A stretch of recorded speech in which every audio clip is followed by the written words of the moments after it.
Obadiah, that's right. Joel, Amos, Obadiah, Jonah, Micah. That's a little book. Probably one page, maybe a page and a half in your Bible. 21 verses. Tiny little book. Joy, we're going to bore you to death. Sunday night I do something boring. I'll do either some verse by verse or something doctrinal. Sunday mornings I do something practical, and then from then on it's right. So Yeah. I enjoy this. All right, Obadiah 1. We'll start at verse 1. The vision of Obadiah. Thus saith the Lord God concerning Edom. We've heard a rumor from the Lord, and an ambassador is sent among the heathen. Arise ye, and let us rise up against her in battle. Interesting wording in here. He says, we've heard a rumor from the Lord. Imagine that. God started a rumor. We'll investigate it a little bit. Historically, where we are is Nebuchadnezzar, the return of Nebuchadnezzar after the attack in 587 BC. He went through Edom. That's the south here on our map. It's not on our map. Well, here it is. Edom. It's southeast of the Dead Sea, so right in here. And you know who Edom originated from was Esau. Esau is Edom. And so that's where we are historically. Now, Edom's never been much of anything, except for, I guess that's where Herod the Great got his wife, was from Edom. She was a descendant. And so, but other than that, you just don't hear much about it in the Bible. Well, you do in the Bible, but in history you don't. Let's find it in Jeremiah. Jeremiah 43. Jeremiah 43, verse 10.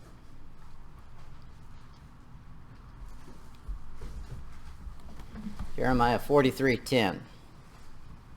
And say unto them, Thus saith the Lord of hosts, the God of Israel, Behold, I will send and take Nebuchadnezzar, king of Babylon, my servant, and will set his throne upon these stones that I have hid, and he shall spread his royal pavilion over them. And when he cometh, he shall smite the land of Egypt, and deliver such as are for death to death, and such as for captivity to captivity, and such as are for the sword to the sword. And I will kindle a fire in the house of the gods of Egypt, and he shall burn them, and carry them away captive, and he shall array himself with the land of Egypt, as a shepherd putteth on his garment, and he shall go forth from thence in peace. A lot of killing to get to the peace. He shall break also the images of Bethshemesh, that is in the house of Egypt, and the house of the gods of the Egyptians shall he burn with fire.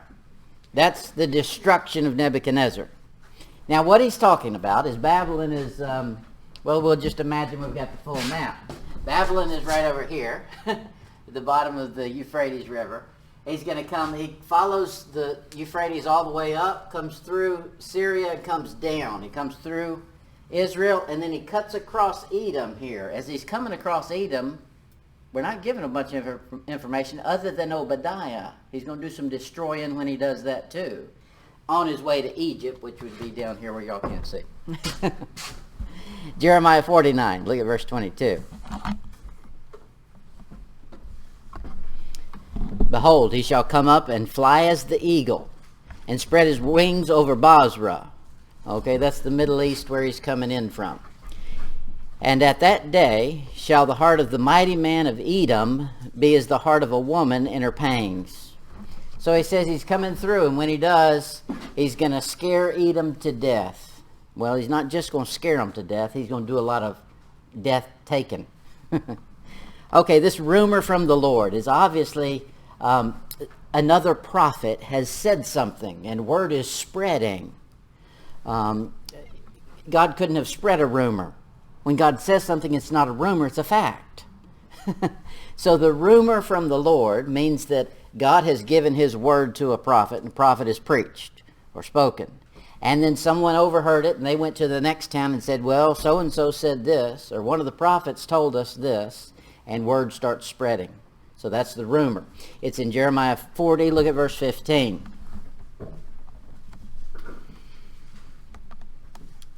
And I try to avoid these verses with all the names in them, but here's one. That's right. Then Jonathan, the son of Kareah, spake to Gedaliah in Mizpah secretly, saying, Let me go, I pray thee, and I will slay Ishmael, the son of Nethaniah, and no man shall know it. Wherefore should he slay thee, that all the Jews which are gathered unto thee should be scattered, and the remnant in Judah perish. Okay, so here's what's going on. Judah is in the divided kingdom. The divided kingdom's having a rough time. Nebuchadnezzar's making sure of it. And they're kind of secluded there by themselves, and there's just a few of them. There were just two tribes to begin with. So they're really in a precarious, however you say that word? That word. You know what I'm saying? That one. They're in a bad spot. They're alone, and all of these nations come in. And it's kind of the thoroughfare. If you're coming from the north to go to Egypt, which is the hot spot, or you're from the south going north, you've got to go through Israel. And so they're in a bad spot. They're subject to being tortured just because the generals like to give their guys practice, and anybody along the way gets demolished. Right. We're just maneuvers. Obadiah. Look at Obadiah verse 2. 1 verse 2. He's talking to Edom. And he says, Behold, I have made thee small among the heathen. Thou art greatly despised. Now that's a wake-up call for him. He says, Edom, hardly anybody knows about you. You're not even a blip on the radar. Edom as a nation has never been a world power. You know, Egypt's always been a pretty big power. Now, they've not always been successful, but they've always fought in the field. You've got the Medes and the Persians, the Babylonians, the Romans, the Greeks, all of them, the Phoenicians, they all had great world powers. But not Esau. Esau and his descendants were nobodies. He says, you're going to be greatly despised. Esau in the Bible is given a bad connotation. And you have to decipher the thing when you start reading through. Sometimes it'll call Esau, and you'll have to look at it and decide, is he talking about the man Esau or the nation?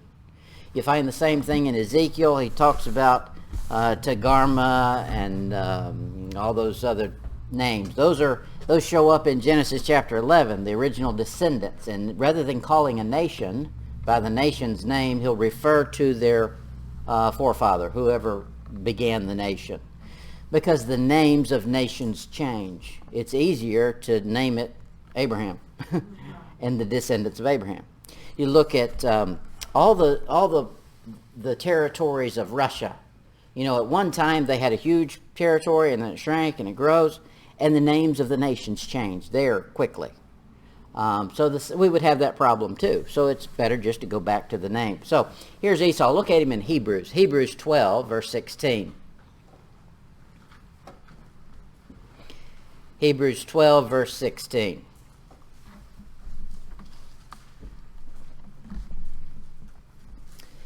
God's connotation of Esau is that he is a sellout. And he uses strong language here. Hebrews 12:16. Lest there be any fornicator or profane person as Esau. Okay, so the Bible, God's view of Esau is that he's profane. He's got a filthy mouth. And his actions are filthy. He's a fornicator. Who for one morsel of meat sold his birthright. Okay, so I'm not going to tell you. You decide. Is he saying one of those things is fornication, selling his birthright? Maybe you could spiritualize that. I think all of those things are literal. Mm-hmm. Oh, the thought that I had, you're literally Yeah. asking a question. Yeah, go ahead. The thought that I had before you even said that was, is the fornication referring to him marrying the heathen women?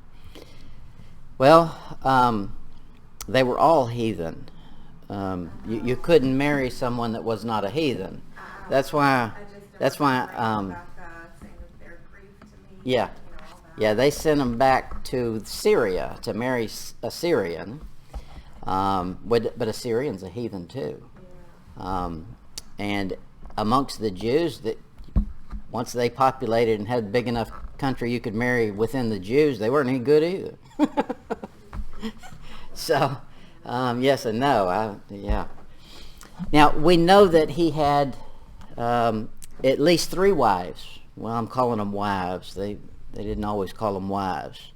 You could have a possession that was either a wife or a concubine.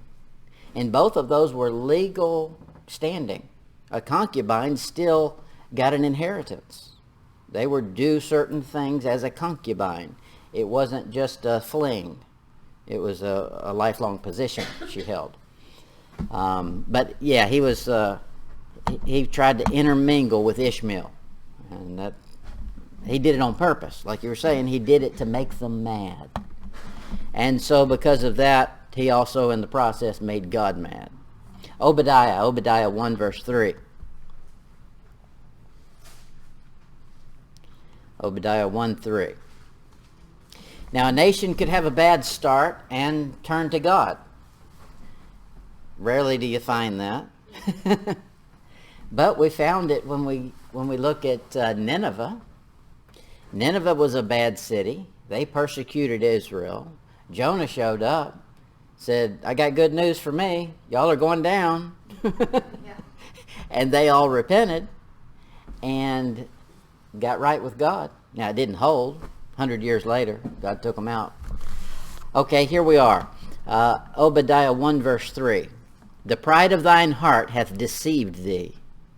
Thou that dwellest in the cleft of the rock, whose habitation is high, that saith in thine heart, who shall bring me down to the ground? Don't dare say that. That's almost begging God for a fight. Now, the problem here is pride, and that's all humanity's problem. Nobody's an exception to that rule. We all have to fight with pride. He said, but what pride does is pride deceives a person. And it had deceived this whole nation into thinking they were something, when actually what they were was not even a thought in anybody's mind. So they were thinking they were great, but in reality, nobody really even cared about them. It was not because they were great. Now he talked about them being in the cleft of the rock. The main thing that makes the area of Edom famous, and you'll know it, is Petra. That's Edom. And that's where the Jews will go. And in this book right here, we're going to see them try to go to Edom. Obadiah 1, look at verse 7. He says, all the men of thy confederacy have brought thee even to the border. The men that were at peace with thee have deceived thee, and prevailed against thee. They that eat thy bread have lain a wound under thee. There is none understanding in him. So here, people didn't even consider the people of Edom to have enough strength that they had to uphold their agreement. Agreements are only enforced by force. We can make an agreement with another nation, and they'll hold to their agreement if they think we're powerful enough to do something about it if they break it. Or we have the willpower to do it. Here, he's saying, you made some agreements. You made some confederacies with these other heathen nations. And I'm not going to let it stand. Eventually, they're going to turn on you. And the heathen do. The world doesn't care anything about anybody but themselves. And they don't care about their neighbor, and they don't care about their best friend. So the second they get ahead by, cutting you in the back, stabbing you in the back, they'll do it. And the Christian family should be the only one that actually cares for you, and a lot of them don't. Depends on how much world they got in them. Look at 2 Kings 14.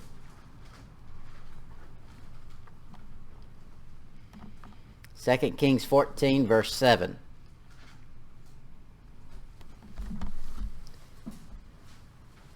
Here's Petra, this city. 2 Kings 14:7. He slew of Edom in the valley of Salt 10,000 and took Selah, that's Petra. Anytime you see the word Selah in the Bible, it's Petra. Took Selah by war and called the name of it Jokthel unto this day. Unto that day, but not this day. You know, in the Psalms, you see that word show up all the time, Selah. He's talking about Petra. And what makes Petra an exciting place is we know that the Jews are going to run there in the tribulation. And that's a wild place there. They've got buildings with door frames that are, 3 stories tall. And you wonder who in the world lived in that mess. Why would you need a door that big? Now, there's theories. You can play with it yourself. The one theory is that that's the place where the giants lived. Well, even the giants aren't that big. A 30-foot door? You don't need a 30-foot door for a 12-foot giant. That's too big. Okay, some people say that it's a remnant of Lucifer's earth. Some of the cities that he destroyed. And National Geographic says it was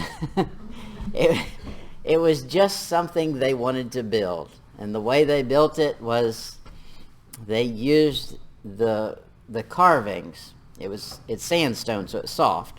And as they carved it, it would produce rubble. And they would climb the rubble and get higher and higher as they carved, and the rubble became their ladder until they got to the top. Well, So they didn't fall down. yeah, whatever. Lots of strange things. But something about that city is special to God, because he says, I'm going to let my people go there for safety. Unfortunately, his people won't get to go there in this book that we're reading. They'll try to. Obadiah, look at verse 5. If thieves come to thee, if robbers by night, how art thou cut off? Would they not have stolen until they had enough? If grape gatherers come to thee, would they not leave some grapes? How are the things of Esau searched out? How are his hidden things sought up? Here God's saying, I'm going to come through there and I'm going to destroy. And when I decide to destroy, I do more destruction than a man does. A normal robber would come in and he would miss some things. You got some secret hiding spots that you don't even remember. He says, not me. When I come in, all the secrets are uncovered. And I destroy all of it. And I'm not leaving any grapes on the vine, green or ripe, they're gone. Now, they didn't have any grapevines, but you know what I'm saying. God's going to be the master thief here. And he's going to steal without mercy. Now, this is because God has always hated Esau. Obviously, the descendants of Esau, this nation of Edom, have continued in that same vein as what Esau started. Look at verse 7, Obadiah 1:7. We just read that. We'll read it again. All the men of thy confederacy have brought thee even to the border. The men that were at peace with thee have deceived thee and prevailed against thee. They that eat thy bread have laid a wound unto thee. There is none understanding in them. Okay, so that tells you who they're making an agreement with. They're making an agreement with other stupid people. They don't have understanding. A man outside of God does not have a sound mind, therefore he can't have understanding. Now, God can dole out at his own discretion understanding for a purpose. For instance, Nebuchadnezzar was a great heathen. However, God used him. And so God gave him the understanding for warfare for a specific purpose. It wasn't because he was wise in and of himself. Look at Numbers chapter 20.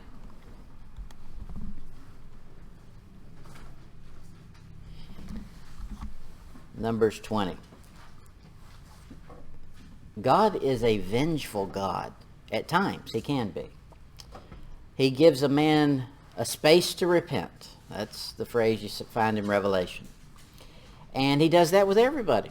Everybody gets a space to repent. And if they choose not to repent, then they meet a vengeance.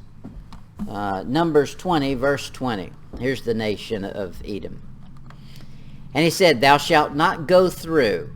An Edomite came out against him with much people and with a strong hand. Thus Edom refused to give Israel passage through his border, wherefore Israel turned away from him.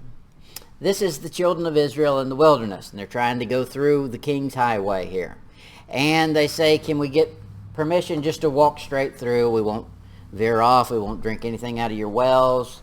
We won't touch anything. You won't know we were here. If some of these crazy Jews that we got in our band decide they're going to take a grape or get them a drink of water, I'll pay you for it. Man, that was the agreement. That sounds like a good deal. But Edom said, no, sir, no doing. Esau and Jacob always had a problem. And they said, we remember that problem. This is the Hatfield McCoys right here. And we're going to replay it. And they just wouldn't let them do it. Didn't make any sense on a human level. Didn't make any sense at all. And Israel came to them peacefully. Came to them offering. If there was anything they wanted, they would give it to them. Just let me walk through. And they said, no doing. And God said, I'll remember that. And in the book of Obadiah, he does remember it. Look at Proverbs 23.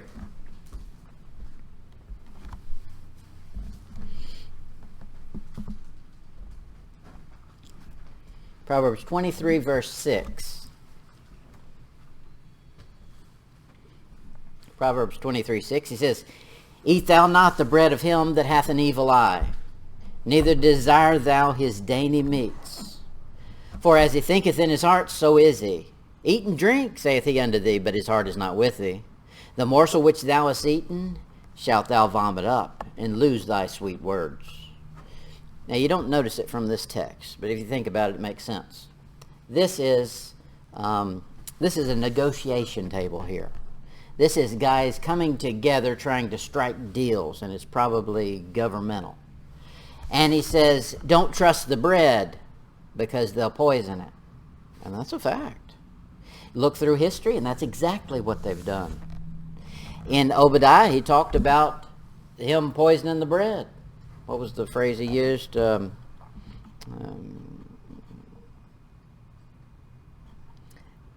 that eat thy bread have lain a wound under thee. Lain a wound under thee.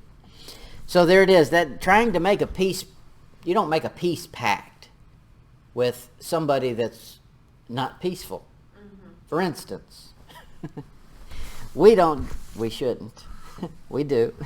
We shouldn't, as America, run over to Russia and make a peace treaty with them. We know what their history is and expect them to fulfill it based on their word. Now, we don't do it based on their word. We do it based on, we'll wipe you off if you do. If you break your rule, we got the nukes. But we shouldn't do it with Iran. We shouldn't do it with North Korea. Not based on their word. Now, that's why we have sanctions and all that other stuff that we only half do. So that's what's going on here, is there's a peace plan. Edom has decided they're going to make peace with Nebuchadnezzar, with the Egyptians, with all these nations around them. And what happens is Nebuchadnezzar comes through and he wipes out Judah. He destroys the temple. And he's doing damage left and right. Edom sees it. And Edom says, go get them. We've never liked those guys anyway. So they become the cheerleaders. And God doesn't like that one bit. And then he turns on them. But, I'm getting ahead of the story. Obadiah 1, verse 8. Obadiah 1, verse 8. Shall I not in that day, saith the Lord, even destroy the wise men out of Edom, and understanding out of Mount Esau, and thy mighty men, O Teman, shall be dismayed, to the end that every one of the Mount of Esau may be cut off by slaughter. For thy violence against thy brother Jacob, shame shall cover thee, and thou shalt be cut off forever. He's probably referring here not to Jacob and Esau, but the descendants of Jacob and Esau. Now it could be Jacob and Esau. I'm saying it's not, because you remember Jacob and Esau made up. When he came back and offered to give him half of his flock and all this stuff, he said, no, we're buddies, we're fine, come on back, live with me. And he said, yeah, I'll be right there, you go on. And then he turned and ran the other way. But they made up, they were friends. They also came back together at the death of their father. And that didn't spark a war or anything. So I think they ended life on decent terms, but their descendants did not. And we saw it when the nation of Israel tried to come through Edom.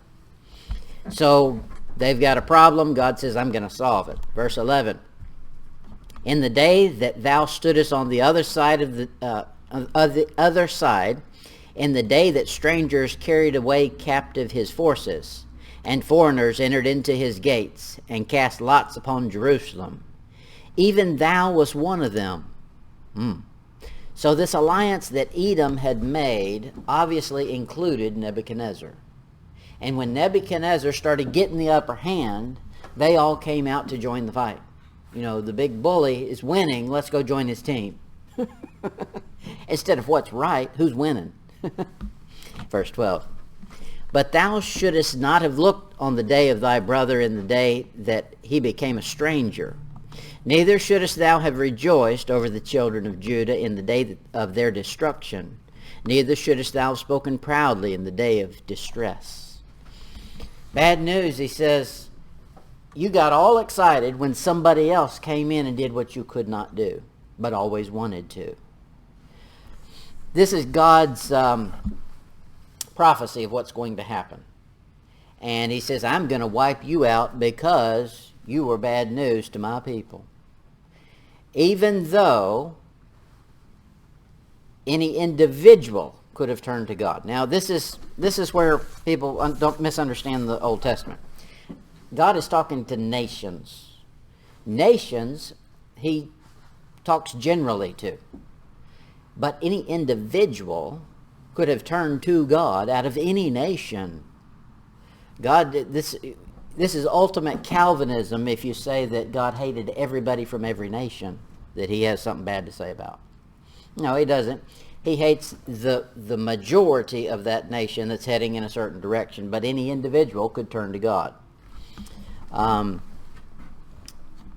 In 586, the Edomites stood with Nebuchadnezzar, just like we've seen, and just like Paul did when they were stoning Stephen. The Edomites said, go get him. You know, here's a cup of water. You need an extra sword. And according to the Bible, it sounds like they even participated coming in. And obviously, after the Battle of Jerusalem, they came in and decided they were going to help themselves. You know, George Floyd's down, so it's time to go to Walmart. But that's the mindset they had, was they're destroyed. It's our turn to take anything we want. Amos, look at Amos.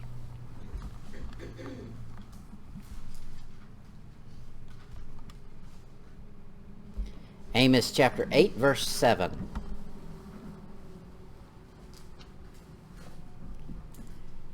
This is a strange thing too. The Lord hath sworn by the excellency of Jacob. Jacob wasn't that excellent.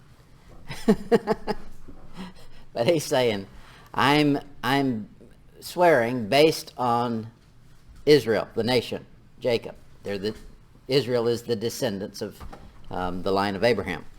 So he's saying, because that nation will last forever. Therefore, I can make a promise, an oath, based on something that lasts forever. So he does it based on a nation that's going to last forever. Surely, I will never forget any of their works. God has a long memory. And if a person doesn't get something right with him before it's too late, he's a God of vengeance, and he will recompense. In Acts chapter 8, this is Stephen being stoned. Let's notice some things in here. Acts 8, verse 1.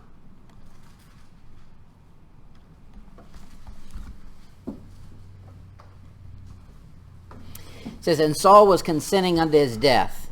And at that time there was a great persecution against the church, which was at Jerusalem. And they were all scattered abroad throughout the regions of Judea and Samaria, except the apostles. Here it's saying that previous to this, it says there was a young man there named Saul who held their coats. Well, that's not very active. That's not much of a great role. I don't think he's going to get a paycheck for the battle. But God said, I'm taking note of attitudes. Paul's attitude was, if I could, I'd be in the fray with you. I'm lining up with you. And we see what happened. Saul became a great persecutor of the church. God said his origin was right here. When it came with Stephen, that's where he chose a side. And he chose, I'm on the bad boy side. And that's what Edom has done historically. They've chosen a side. Back to Obadiah. Obadiah, verse 13.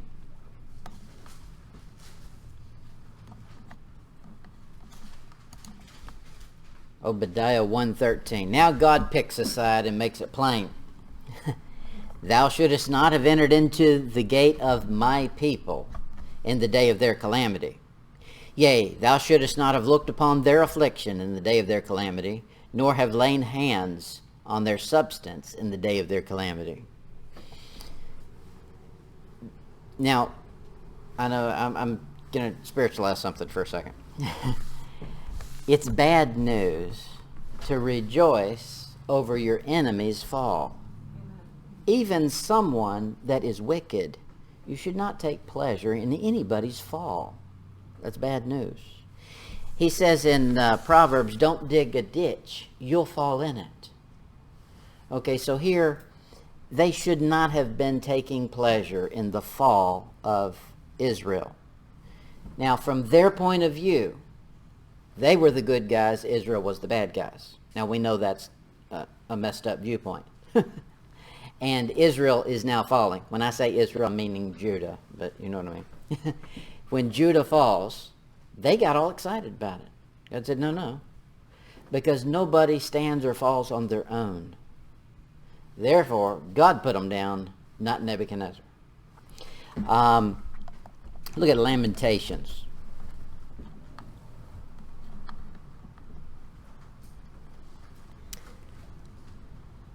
Lamentations 5, verse 10. Here's the event.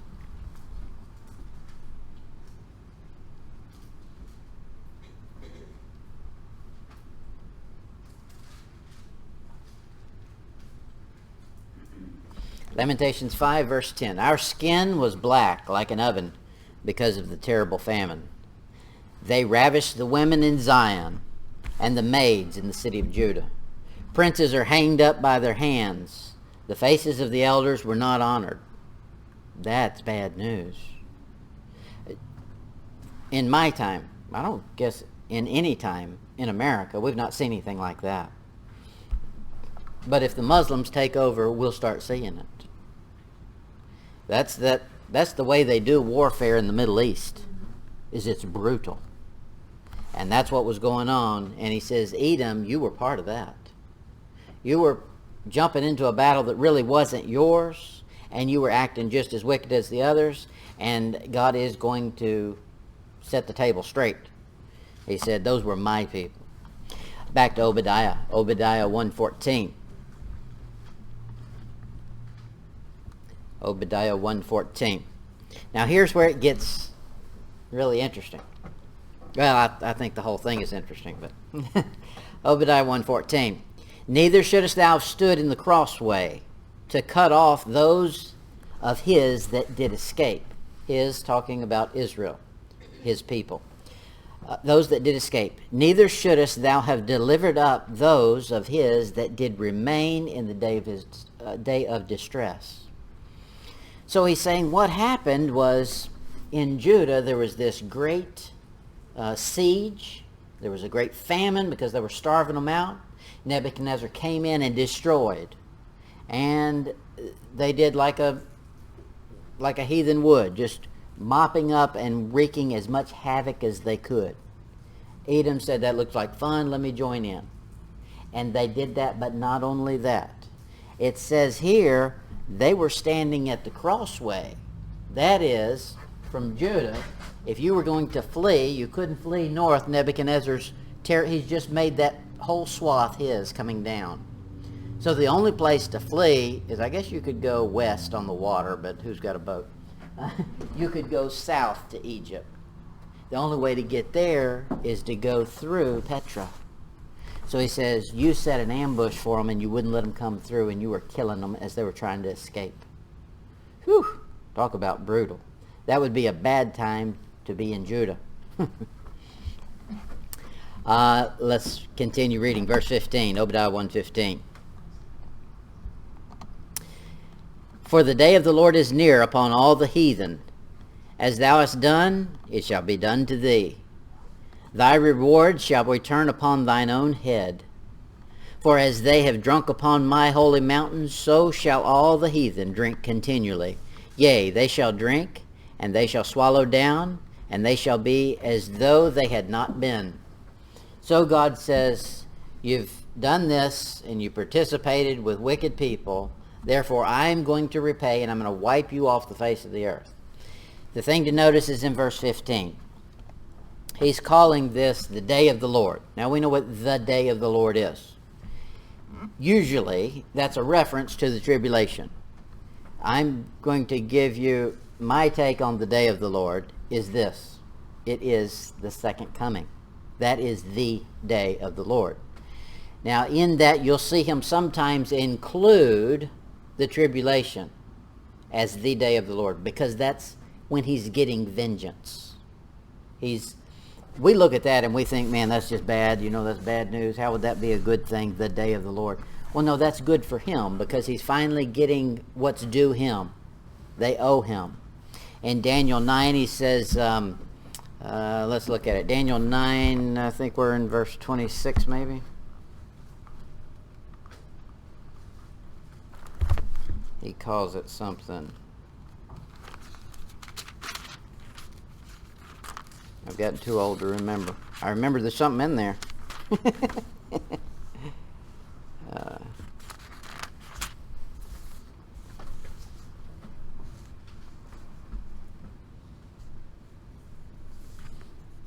No, we're going to back up. Yeah. Daniel 9, look at verse 24. 70 weeks are determined upon thy people and upon the holy city to finish the transgression. Finish transgression. So 70 weeks hasn't expired yet, because transgression's still going on. That finishes it. And to make an end of sin. Okay, obviously sin is still going on, so 70 weeks isn't over yet. And to make reconciliation for iniquity. That's what the tribulation is reconciliation. They've done so much iniquity and sin, God says, you owe me. Therefore, the tribulation is them paying him back. That's that reconciling. All right, I guess we better cut it off there, and maybe we'll finish that next Sunday.